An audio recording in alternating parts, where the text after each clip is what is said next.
Hey there guys, my name is Marcus, and in this video I'm going to show you step-by-step process how you can easily disable Cortana permanently on your Windows 11.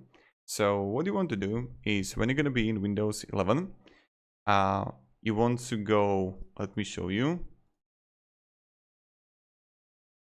It's pretty straightforward tutorial. Click on, come here, start, right click and click settings. Then when you're going to be here, click applications, apps and features. And when you're going to be in apps and features, you just want to write on a search that will appear here, Cortana. Let's just wait until it loads.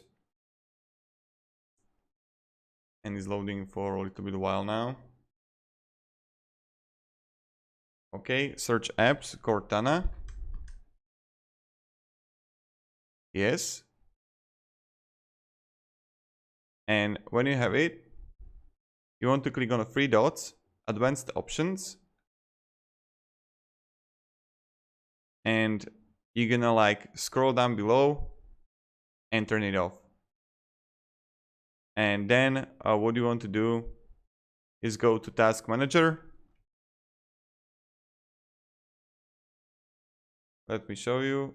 And when you're gonna be in Task Manager, you want to see more details, startup, and Cortana is disabled. So this is how we do it. Thank you very much guys for watching and have a great day and goodbye. See ya.